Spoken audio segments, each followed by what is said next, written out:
L'impolitesse de la mort. Promenade sans retour pour les pécheurs. Barwa bakoy kova na peti na bango. Bazali kolia ape komela. Liwa ekoti ezumoko eke na ye. Ezongisi ete. Oh liwa. Eyebi bakondi te. Eyebi semame. Oh liwa. Eko tatola. Makita. Sukaya bomoi na motwe. Oh oh liwa. Eko banzaka. Basekele nyonso ye. Sukaya bomoi na motwe. Yango bakumisaka te. Soki moto na kufite. Poto yebite. Basekele nyonso ekobima. Yango baloba kate. Soki moto na kufite. Poto yebite. Basekele nyonso ekobima. Oh liwa. Eyebi mbongo te.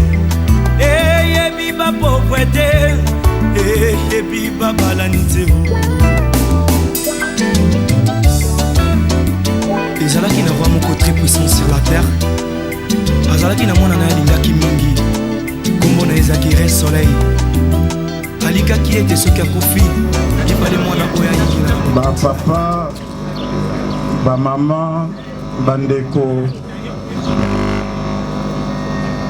Topesi bino merci pour bino awa. Pona oye zui biso libota kitoko kobungisa papa Jean Dardenne. Na ngonga moke tokobanda manaka na biso. Tolingi to rappeler que mboka na biso ya Congo et ont traversé maladie à Covid.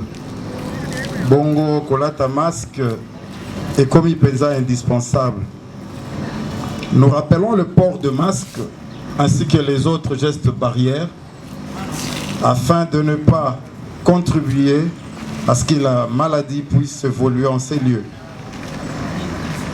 Dans les heures qui vont suivre, nous allons commencer notre programme. Epelinga motema ebimina monokonanga posana yo koleka nazoluka na bomba tako bomba poso yetondi motema nanga na kati ya motema nanga posana yo koleka posana yo elongoli moto ya kala kala posana yo eboti nzete ya sika posana yo ekomisinga moto ya sika posana yo koleka posana yo Yesu posana yo koleka posana yo Yesu posana yo Yesu etondi motema nanga.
bandeko okoki kovanda mpo tobanda milulu na biso.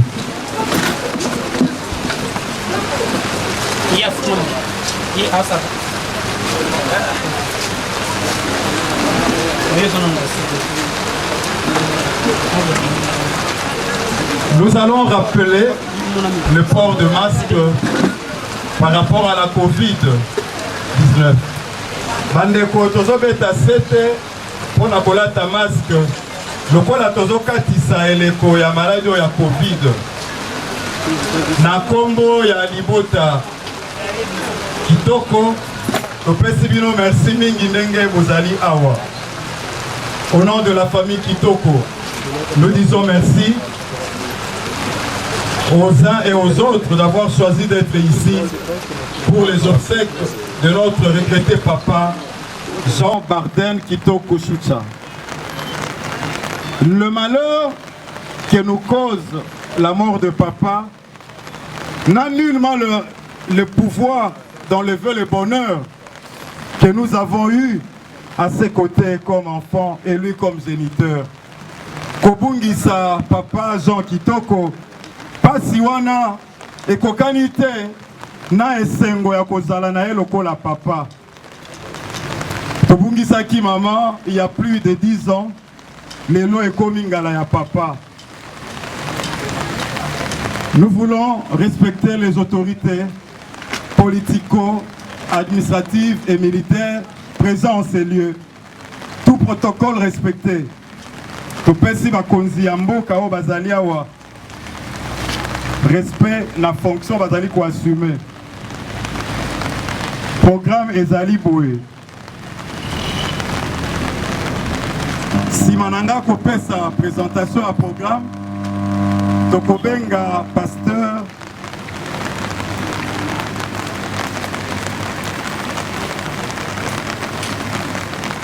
Tokobenga pasteur Nicolas Kichamba aya na esiko yona ba pasteur o balengela mi pona office religieux. Tokokoba milulu na se ambula pote ngonga ya kokende na nécropole kuna ba respectaka ngonga tokoma na ngongo esengeli. Si mananga koloba office religieux. Lecture de la biographie, dépôt des gerbes de fleurs, lecture de l'oraison funèbre, mot de la famille. Nao est talibé en consolation et kozalami balé. Bandeko balalaki n'avait mortuaire na église de Benga. Babu Césali et kozongi sabango nao esika totangi pour na ben à consolation. Évidemment, bao ya libota kitoko mobimba, bakozala na ngambo ya Mimosa, Villa 30 esika ya moko ya bakitoko. Docteur Jeannette Kitoko Azali Awa. Sans plus tarder, nakobenga bongo pasteur Nicolas Kichamba na lingomba basale ya nzambo bazali awa pour na office religieux.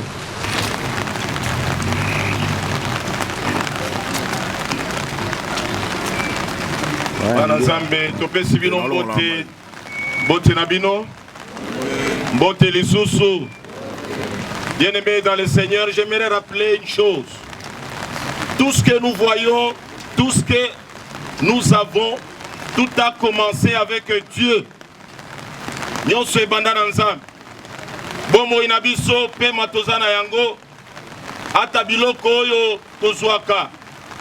Nyonso ebanda na Nzambe. Pe suka ya vie ya mutu. Suka ezalaka Nzambe. Yende aloba ete yo mutu na keli na elili na ngai na lolenge na nga okozonga na mabele sika outaki. Donc liwa ezali pe décision ya Nzambe ezali kati na plan ya Nzambe. Tosangani kati na oyo esika pona kolela tata na biso noko pona basusu grand frère pona basusu koko pona basusu. Na yebi eza rendez-vous monene bien-aimé oyo mutu moko akochola yango te parce que tokoleka biso banso na nzela oyo yango tozala ngonga moke o tokolekisana oyo esika po ete tokoka kolendisana kati na exhortation na malendisi ya eloba na Nzambe tosengi na révérend Ichamba akobondela mpona kofungola eteni oyo. tobondela nzambe na nguya nzambe na bikama nzambe na elonga tili kozongisa merci epai na yo mpo olobaki ete na circonstance nyonso ekokomela bino bosengeli kozongiselanga merci yo moto opesaki biso papa Jean mpe omoni ete na ntango oyo mobembo na yo esuka kati na mokili oyo mpe obengi ulimu na ye epema na kimia epai na yo yo mokili ya nyonso kozwa bikamwa tokosengeli ete loboko na yo ezala kati na matanga oyo mpe esika nyonso sango ya liwa oyo eyokani oyeba kotia kimia kati na libota kati na baoyo nyonso bayebaki ye tika ete nkolo yo batela biso na esika oyo na kombo na Yesu Kristo tobondeli bongo amen. Amen. Tozali kopesa nzela na pasteur Jean pour la exhortation. Merci. Tozali kopesa nzambe merci kwa lobaki ete na circonstance nyonso ezala na moma ya esengo ezala na moma ya pasi esengeli tokokisa liloba na ye akotonda ye koyembela ye koyoka liloba na ye mpe komitika na maboko na ye yango pasteur alobaki ete na bomoi ya moto ebandaka kaka na nzambe. Alleluya. Ata ozali na mokili oyo ata ozali kosepela ata ozali komona pasi yeba ete na bomoi ya moto eloko eleki liloba na nzambe ezali te. Alleluya. Yango tozali na exhortation ya mukuse na mukanda ya Ecclésiaste mosakoli na lingala tokotanga na mukanda ya Ecclésiaste chapitre 3 tozwi verset 1 na verset 2a na kotanga na lopoto na Bible français courant. Il y a un temps pour tout, un temps pour toutes choses sous les cieux, un temps pour naître et un temps pour mourir. Alléluia. Balobi ete eloko na eloko ezali na ngonga na yango. Eza na ngonga ya kobotama mpe ngonga ya kokufa. Alléluia. Problème na biso ezali nini? Tango tobotamaka, tango tosepelaka, soko yebisi moto ete ezali na mokolo moko okotika mokili oyo akondimela yote. Haleluya. Nzokande na mokili oyo eloko na eloko eza na ngonga na yango. Yango tomonaka ete na mokili oyo moto moko akoki kobotama lelo akufi pe lelo. Okomona ete moto moko akoki kobotama lelo azali 30 ans akufi. Eza na moto mususu akoki kobotama lelo azali 50 ans akufi.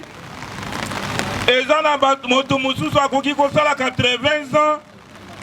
Eza na basusu lokola papa Jean Kitoko asali 90 ans. Alléluia. Mais eloko esangisi makambo nyonso wana ezali existence de la mort. Olinga te, osala 2 ans, osala 30 ans, osala 50 ans, 80 ans. Eloko ya suki ezali liwa. Mais pa na biso ezana eloko moko babengaka le pan-vitalisme. Moto akanisaka ete ngana kotikala na mokili oyo libela na libela. Soko ozana makanisi wana longola yango. Yeba ete lokola tozali kolela papa Kitoko, ce n'est pas parce que ye azwe etumbu ya mabe na ye. Ezabo ete. Mais zengele toyeba ete ezali nzela ya biso nyonso. Ata olingi te yeba ete moeza na mokolo mususu kotika mokili boyi. Mais pona biso bandimi, ezana eloko moko ezopesa biso assurance. Soko otangi na mukanda ya Matthieu chapitre 5 verset 8 elobi boye. Heureux ceux qui ont les cœurs purs car ils verront Dieu. esengo na ba oyo bazali na mitema pembe po eza na mokolo mosusu bakomona nzambe. Alléluia. Ezali po na bato nyonso te, ezali po na baye bazali na mitema pembe. Nous avons encore tous les temps tango tozana nous na mokili oyo ya kobongisa relation na biso na nzambe. Soki okufi lelo yeba ete okotelema liboso na nzambe, okotelema na esambiselo. Soki bizaleli na yo eza mabe, yeba ete etumbu na yo ekozala esika ya mabe. Pona kusukisa na lingina pesa devoir moko pona baye bakokende cimetière. Tango ozali kokende okomona malita ezali ebele, batombe ezali ebele, na pesi yo devoir oyo. Tango ozoleka bisika wana tala bakomi date de naissance, na suka bakomi décédé, date de décès. Okomona eza na bato mosusu basali 30 ans, eza na bato mosusu basali 60 ans, mais yo oza nanu na bomoi. Est-ce que ye aussi obongami omilengeli po ete tango Yesu akoya kozwa yo okozala esika akozala? Alakaki biso na mukanda ya Jean chapitre 14 verset 1 à 3, alobi ete nga nakei kobongisela bino esika, soki nakei nakoya kozwa bino po bino mpe bozala esika na kozala. Soki lelo Yesu Kristo aye, est-ce que okozala esika alakaki bayengeli? Nzambe apambola bino.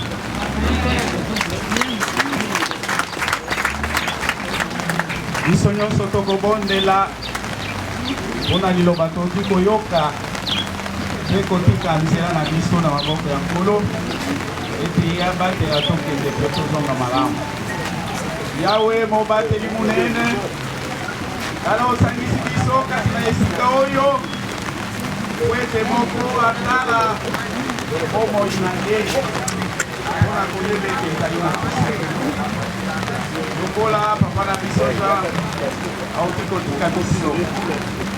Liloba na ye ezali koloba ete makambo nyonso ekoleka, me liloba na ye ekotikala seko na seko. Yango wana ozali koloba kati na kelelo oyo auti koyebisa biso ete likambo na likambo ezali na ntango na yango, ntango ya kosepela mpe ya kolela. Ngonga oyo mokonzi moko na moko ayebe ete mobembo na ye kozala ndenge nini. Po ete tosangani, po ete papa Jean azalaki moto ya kosangisa bato ebele kati na libota, kati na baninga mpe misala asalaki. Yango toye kati na esika oyo ebongo ya biso ekozala ndenge nini.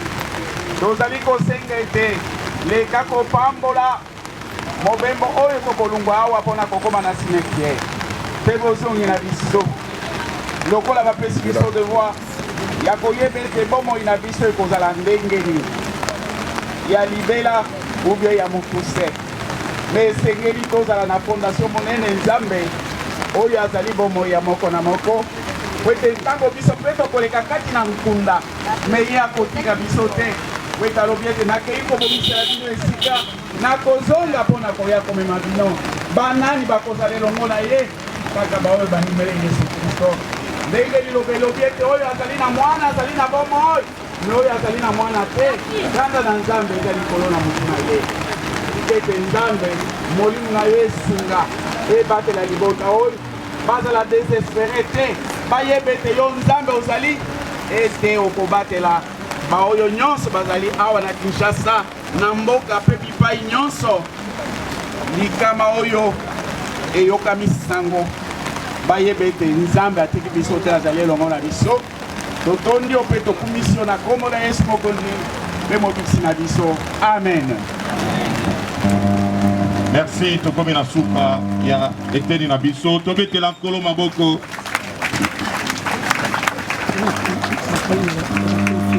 Je veux pouvoir garder le pasteur Nicolas pour la biographie.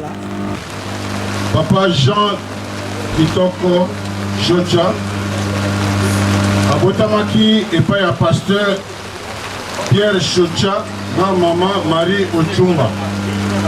abotaki bana zomi na mine ye azalaki mwana liboso ngai oyo nazali koloba nde mwana ya suka.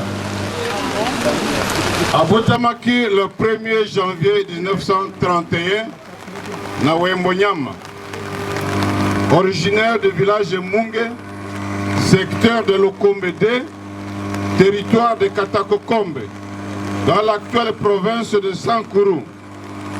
Il est décédé le 15 décembre 2021 à Kinshasa. Misala oyo asalaki sima ya école primaire na ye akotaki na école normale oyo azwaki diplôme na 1949. Ayaki kokota na école postale awa na Kinshasa oyo azwaki brevet na 1950. Ministère belge ya poste, télégramme et téléphone babongisaki séminaire moko pona ba africain oyo pe azwamaki pe akendeki na Bruxelles depuis le 13 novembre 1961 dit le 10 mars 1962. Asilisaki stage wana pe kuna tango azongi na mboka bapesaki ye mosala lokola sous percepteur de poste na Tchofa depuis 1951 dit en 1956. Akomaki comptable de poste na Luluabour Kananga depuis 1956 dit en 1960. Ayaki komata grade lisusu akomaki inspecteur de poste kaka na Luluabour de 1962 dit en 1969. Matisaki lisusu pe akomaki directeur régional de poste depuis 1970 dit 1981. Alekaki na ba province ya Kasai central, azalaki na Kananga, azalaki na Nord Kivu, na Bukavu, azongaki awa na Kinshasa lisusu mpaka lokola directeur régional. Bayaki kotinda ye lisusu na Lubumbashi pe asukisaki mosala na ye lokola directeur na Mbujimayi. Batiaki ye na retraite na 1981 oyo azalaki élevé na grade ya secrétaire général honoraire na ordonnance présidentielle.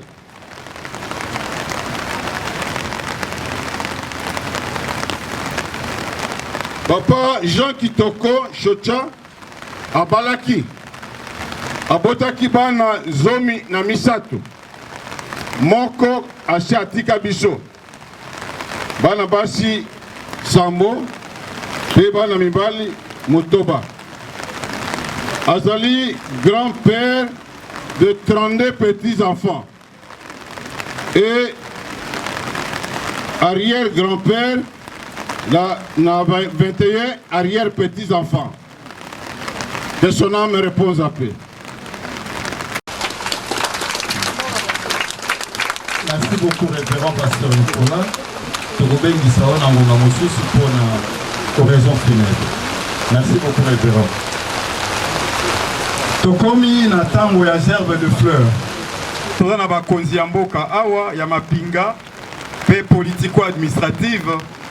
Tolingi tobanda na délégation, il y a corps de santé à FARDC. Il y a des officiers supérieurs qui sont là. Respectueusement, nous leur demandons de bien vouloir déposer la gerbe de fleurs. La délégation du corps de santé FARDC. Dépôt de gerbe de fleurs.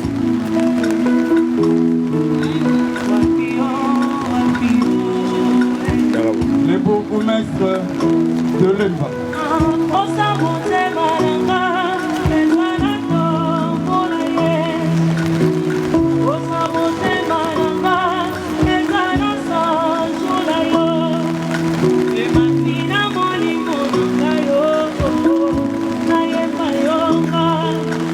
Continue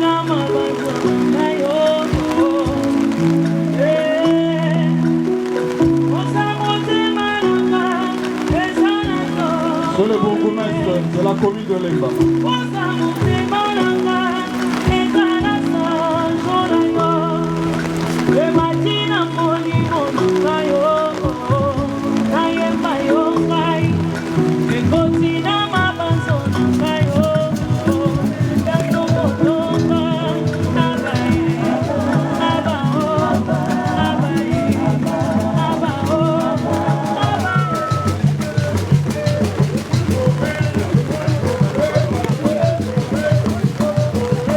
Nous demandons vos photos, le premier, vos spécialistes sont là tout ça, mon sang, vos rouges.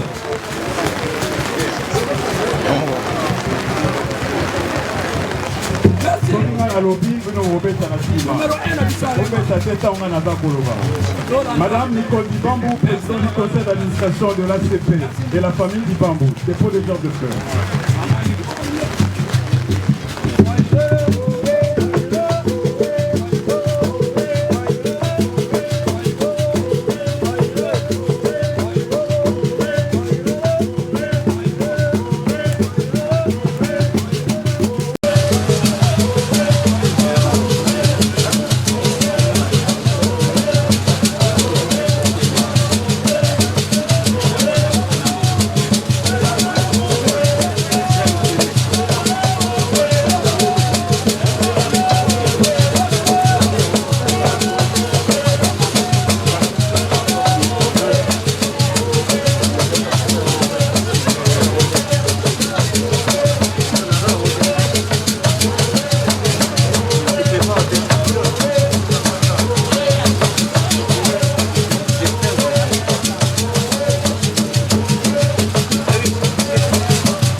Famille Rissassi, dépôt de fleurs.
Djamba, dépôt de genres de fleurs.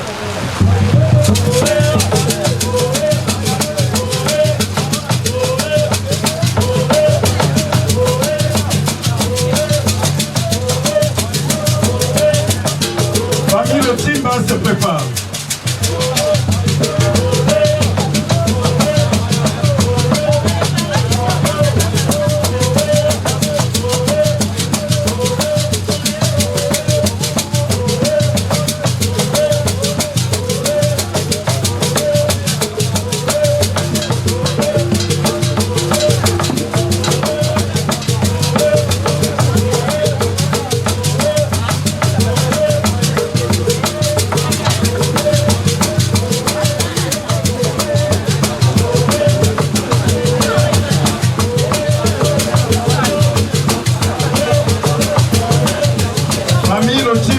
Se prépare.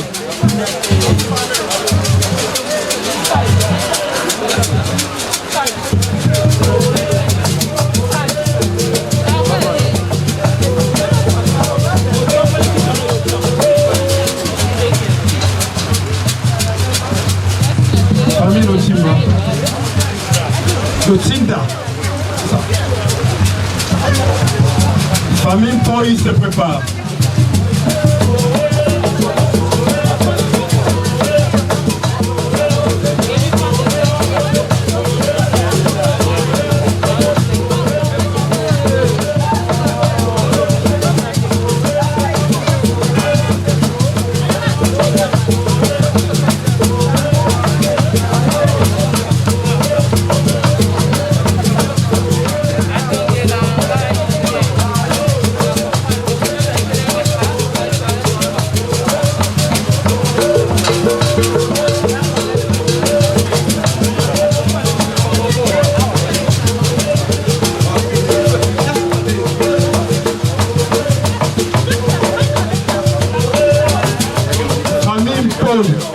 Déposeur de fleurs. Famille, ma tante se prépare. Famille, ma tante se prépare.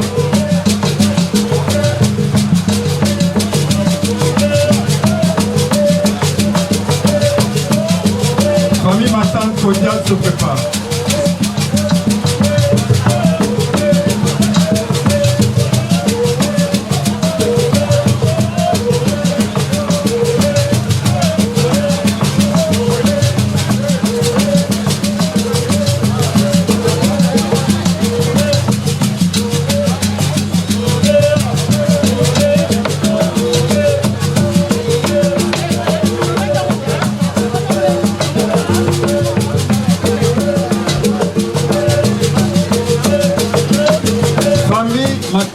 Kitambala. Famille Kitambala.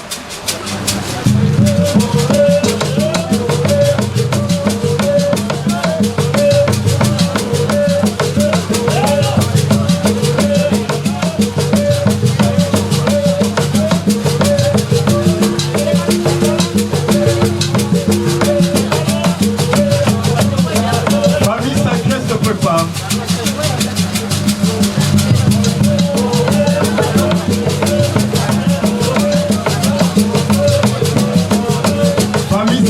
Déposeur de fleurs.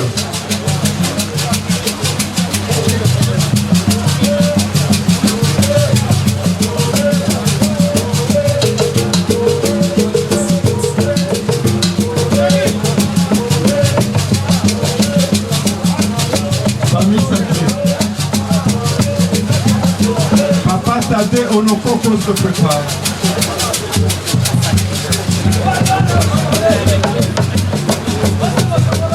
Famille sacrée photo, c'est ça.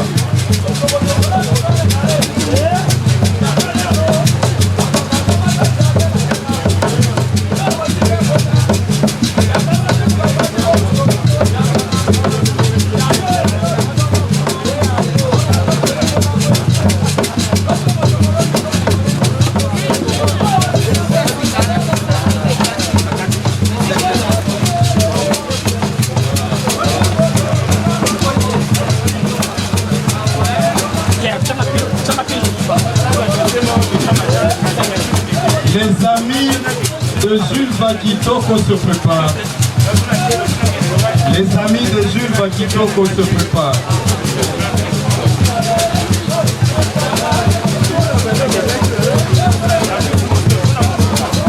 Les amis de Jules Vakitoko se préparent.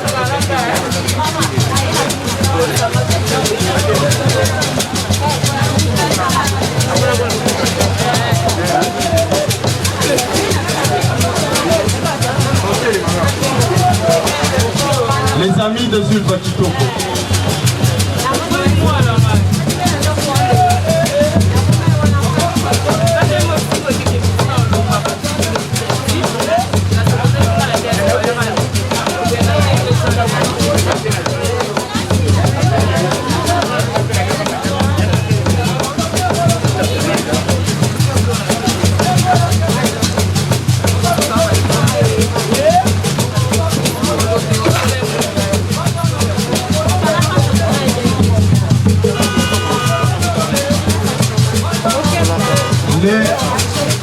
Les neveux et les nièces de la famille Kitoko. Les neveux et les nièces, Manoko. bana na biso boza bakoleka le neveu le nièce.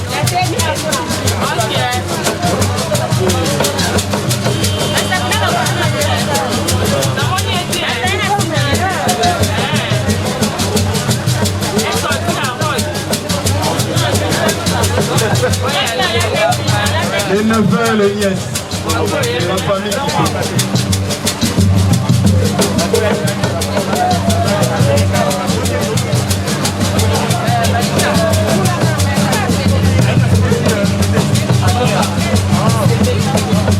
les neveux et les nièces de la grande famille Kito.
Nous invitons les Koko, Bakoko, Kitoko, Chamba, Bana Nyonso, Bakoko Nyonso, Botele Masipolo.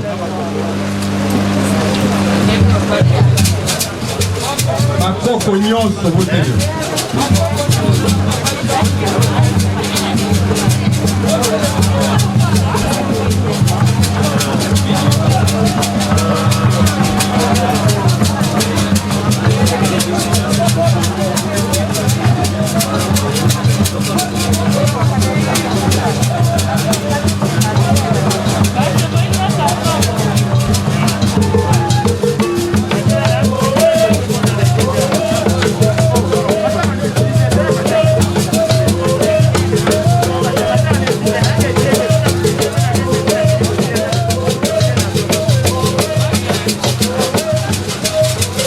Les petits-fils, arrière-petits-fils et filles.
prépare.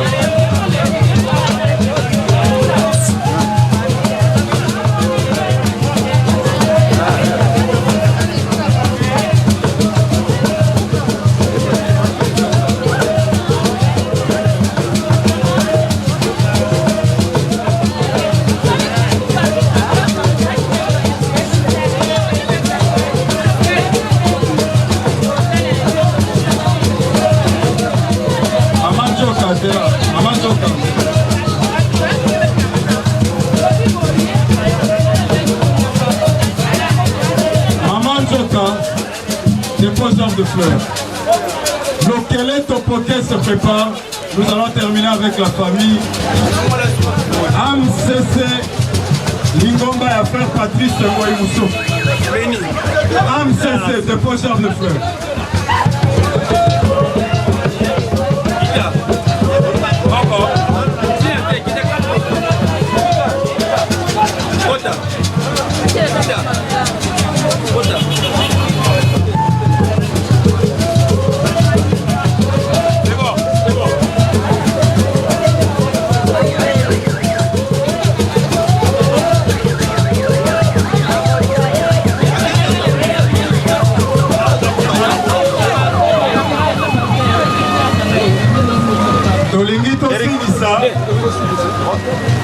Famille Tipou.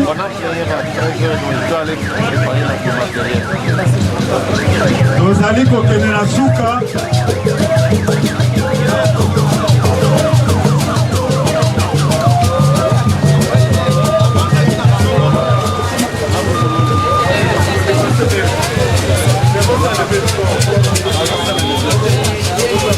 Nous allons kobenga bana ya kondo papa Jean.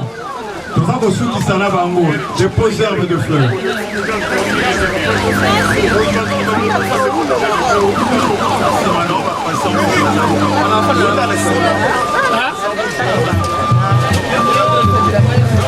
Nous clôturons avec les enfants du défunt, famille Kitoko.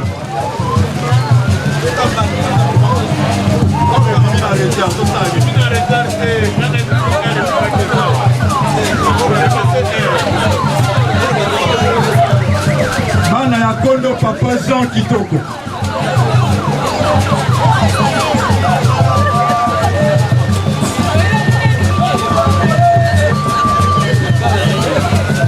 Pasteur Nicolas, venez nous joindre ici pour l'oraison funèbre. Monsieur Johnny Junior Kitoko se prépare. Pasteur Nicolas, venez nous joindre ici pour l'oraison funèbre. Les enfants du défunt, déposeurs de fleurs.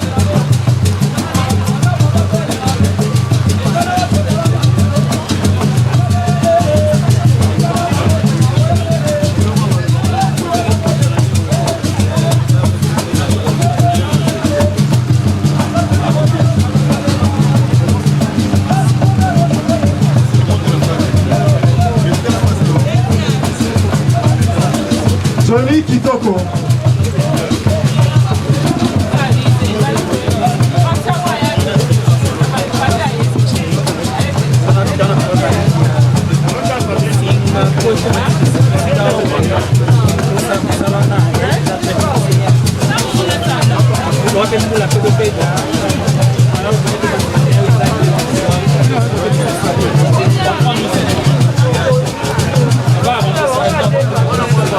Nous sommes presque à la fin. Nous accordons la parole à un de petits-enfants de Papa Kitoko, Johnny Kitoko, pour l'oraison funèbre.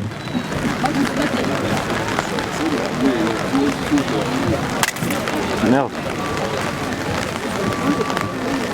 Bonsoir, bonsoir. Bonjour, pardon. Alors je ne vais pas faire un grand discours, ce sera juste un petit mot de la part de tous les cocos. Chères familles, chers amis, mesdames et messieurs,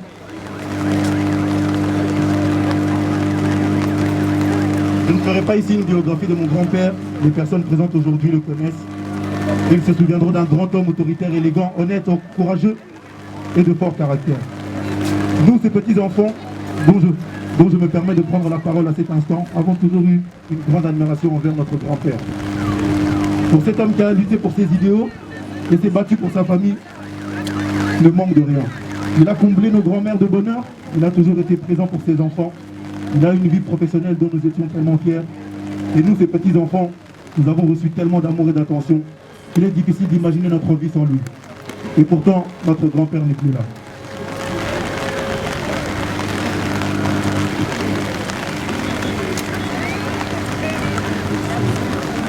Téléphone.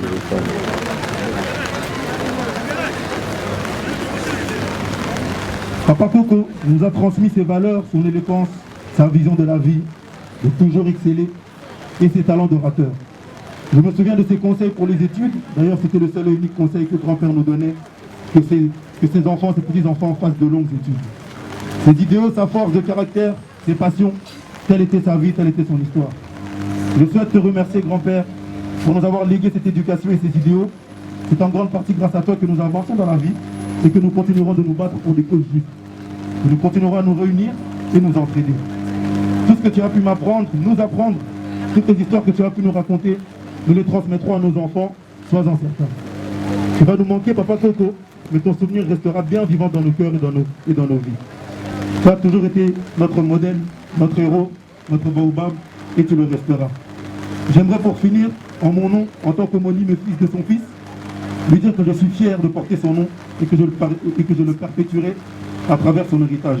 Adieu grand-père, et merci à toutes les personnes qui nous ont soutenus depuis le début, de près ou de loin. Merci.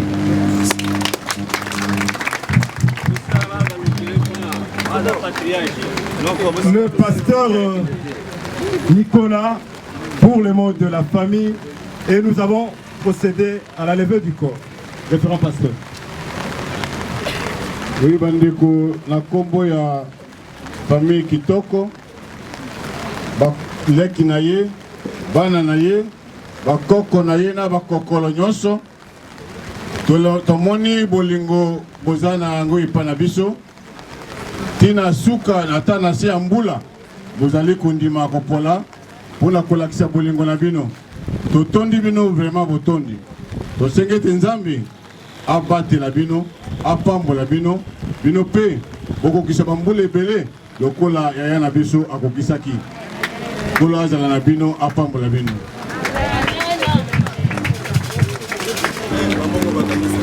À notre humble avis, nous avons clôturé la cérémonie des obsèques de papa Jean Bardin Kitoko. Na kombo ya libota Kitoko maloba euti na révérend Nicolas tolobi ete manaka na biso esili oyo etikali boza komona ezali makambo ya libota. Musique, procéder à la levée du corps. Merci. Nécropole bao bakokende te babus ezali bozongi na ebenga mpona bao balalaki kuna na église ebenga na ngaba bao balalaki na mimoza bozongi kuna mpona be ya consolation. Totelema tobeta maboko mpona moto monene tobungisi papa Kitoko kuta tosilisi.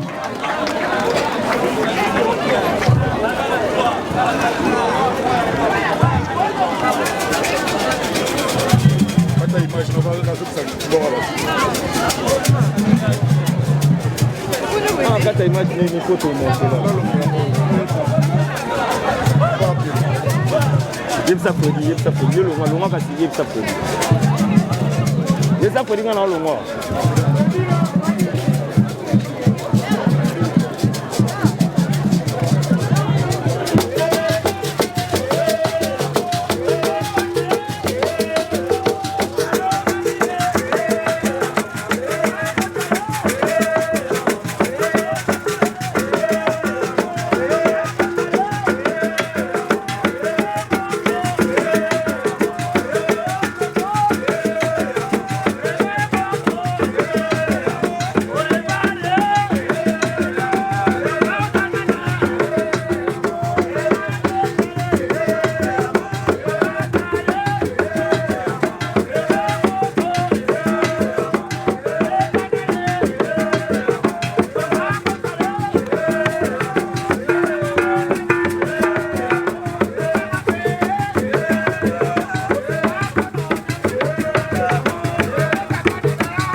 chers parents et amis, il m'aimerait bien de prononcer ces témoignages en mémoire de M.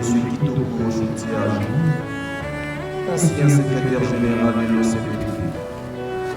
Fidèle au souvenir qu'il nous laisse, soucié de ne pas trahir ce qu'il était, chacun d'entre nous ici présent à la nécropole de Kinshasa aura connu une relation unique avec lui, et à ce titre, nous portons tous ensemble en notre cœur une partie des richesses qu'il nous laisse.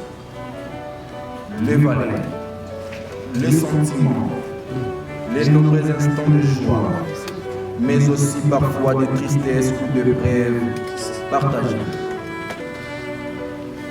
Pour tous ces moments qui ne seront plus, mais qui nous appartiennent à jamais, je tiens à ce qu'ensemble, nous nous sentions unis par ce respect, cette reconnaissance et cette peine qui nous ressemblent aujourd'hui.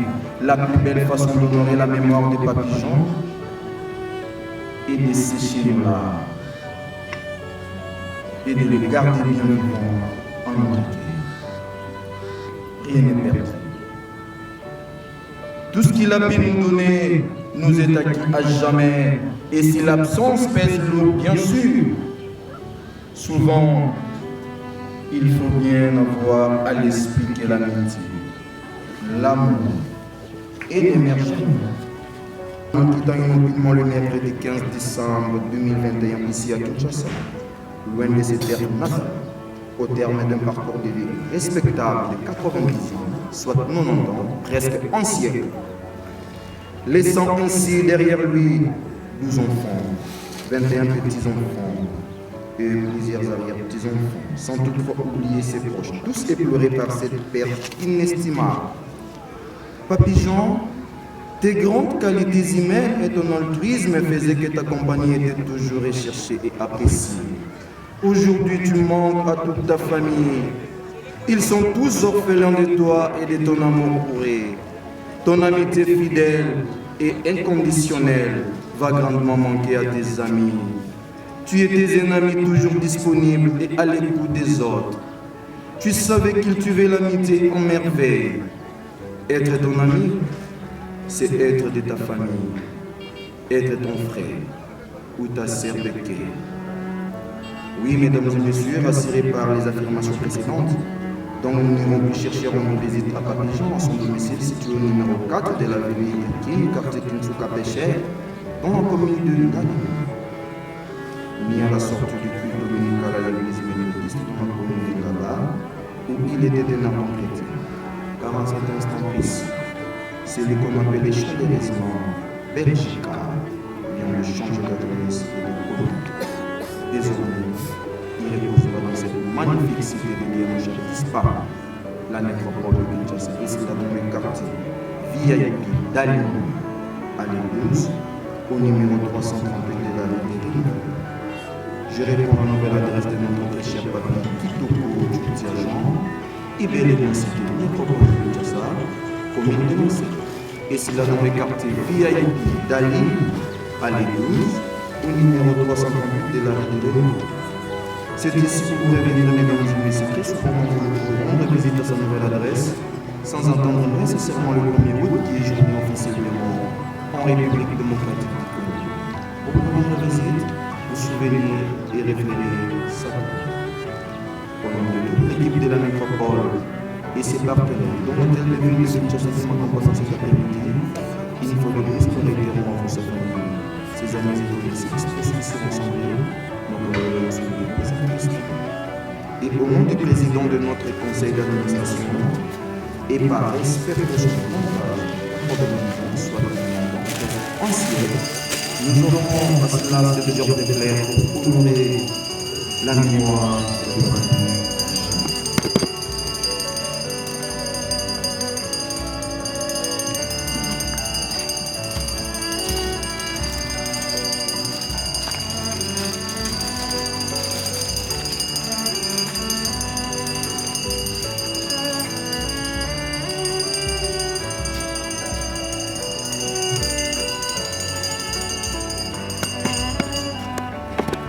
Chers familles, maintenant que notre cérémonie se termine, c'est le temps de nous séparer physiquement de lui et vous. Nous espérons que toutes les évocations formulées au cours de cette cérémonie vont inévitablement s'ajouter aux souvenirs personnels que chacun a en son nom. Méritons la paix et les repos éternels. Nous pouvons ainsi demander de lui toute bénédiction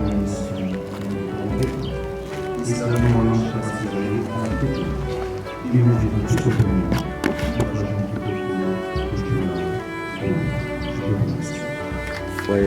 Voilà, merci beaucoup.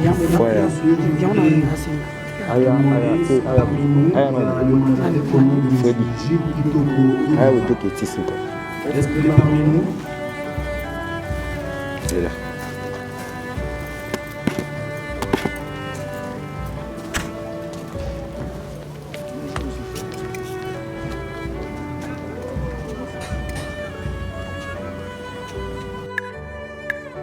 Awana se ya moi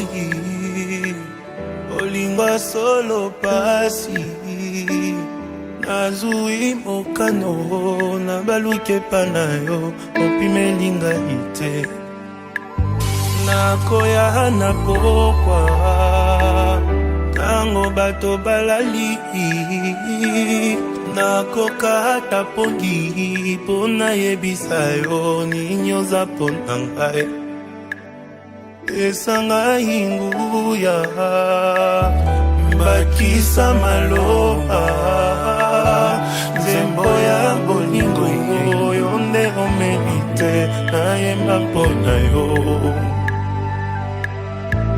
fidele ya ntango nyonso fidele na maloba na yo fidele na bilaka papa kaka ndenge olobi ndenge kosalema fidele ya butu na moi fidele na baprincipe na yo fidele na amitié papa kozali moya tongo tala ndenge ezobima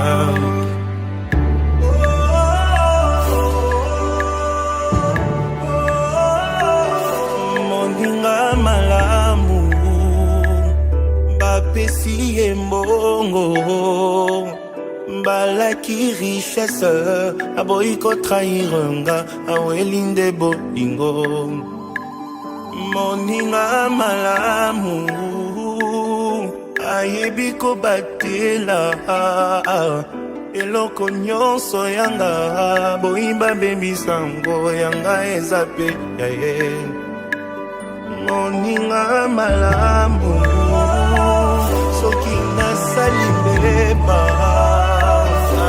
akobosana te mondamba bolamu nanga apesinga seconde chance moninga malamu soki nasali mbeba abendinga matoi tokomi na miso ya bato alobi bolamu na ngai moninga malamu itumbe telemaki aboyi kotala na mosika bundi nanga elongo bolingo elongaka kaka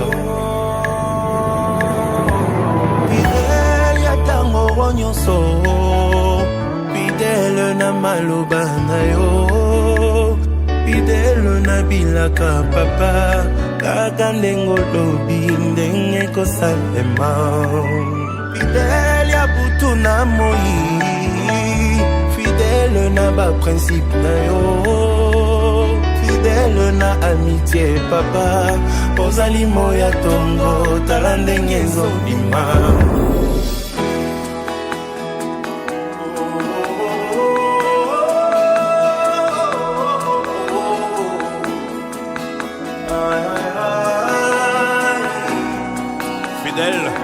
osepeli na ngai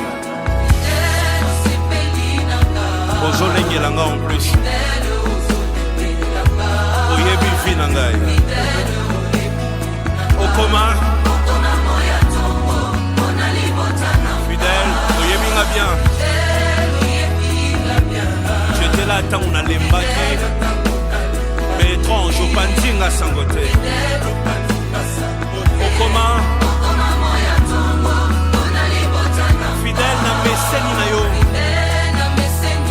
fidèle maloba ya bomoi fidèle même si le monde est méchant kaka ndenge olobi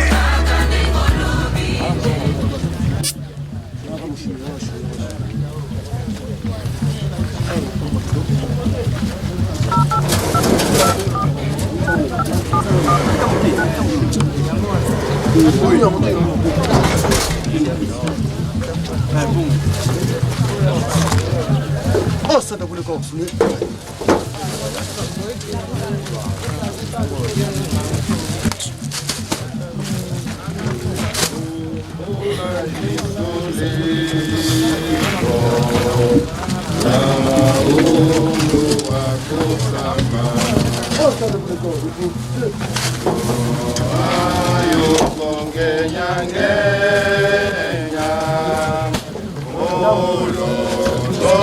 La matue, caoche, caoche,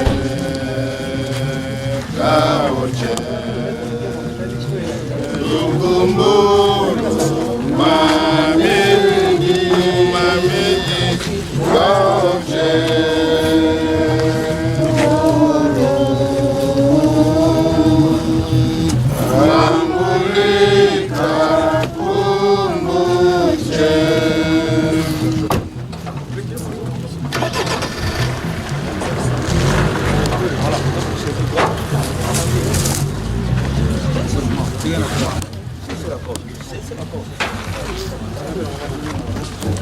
Voilà, côté sur le vêtement.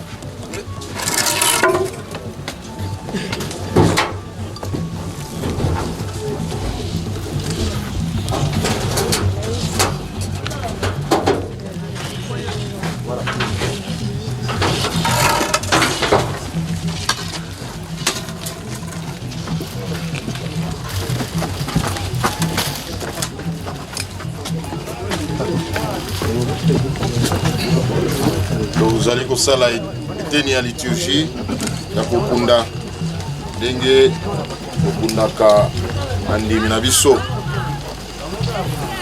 kati na bomoi oyo bandeko toyeba ete liwa ezali kaka kolanda biso. Lisungi na biso ekouta wapi? Lisungi na biso ezali kati na kombo na nkolo oyo asalaki lola pe mokili. Nzambe oyo asekwisaki Kristo uta na bakufi akopesa bomoi na nzoto na biso na nzela ya molimo ezali kati na biso. Tata Nzambe okelaki mokili oyo kitoko pe oyebi biloko nyonso oyo ezali na likolo mpe na se. Pesa biso kondima po ete ata na moi mpe ata na butu tokoka kobanga te kopesa ba oyo tolingi kati na bolingo na yo oyo ezali na suka te. Ezala na bomoi oyo pe na bomoi oyo ekoya. Tusali libondeli tobondela. Solo nazali koloba na bino ete soko mbuma na lisango ekokweya na mabele pe ekokufa te, ekotikala bobele moko penza. Nde ekokufa ekobota mbuma mingi. Ye oyo alingi bomoi na ye akobungisa yango. Nde ye akoyina bomoi na ye kati na mokili oyo akobatela yango kino bomoi na seko. Soko mutu alingi kosalela ngai, kobila ngai, tika ete alanda ngai pe azala esika ezali ngai. Me soki alingi kosalela ngai, Tata Nzambe akokumisa ye. Amen. Pona bopemi ya Papa Jean. Nozongisi mabele na mabele, putulu na putulu, pe zelo na zelo. Pasteur Kobondela. Zambe tokumisio to sanzolio olobe na circonstance nyonso tolekana kokupesaka yo merci. Merci po topesaki biso na papa pe ozuye. Kaete kokende na eko akina kati na kimia. Pe libota yo etikali ekana kobatela ekana kosunga. Kimia na eko bakati na biso na kombo na Yesu Kristo bikisa biso. Amen. Awa tolobaka te po ata tosali ndenge nini tozoyebisa papa lisusu te azoyoka te. Awa totiaka obele fleur mpe tozongi na ndako. Yesu ndeko na bolingo, yo olingi nga mingi, yo kufela kinga, yo talisa kinga jela, yemba aleluya nga, nalindi kolo Yesu masi.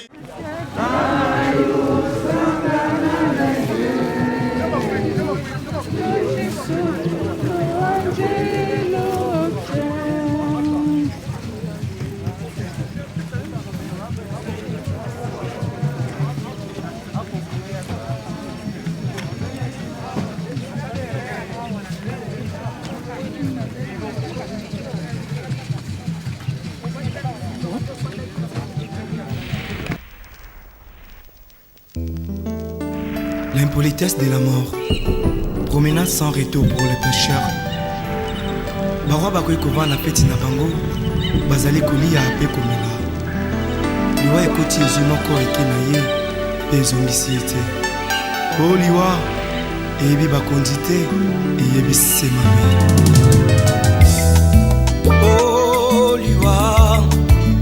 ekoti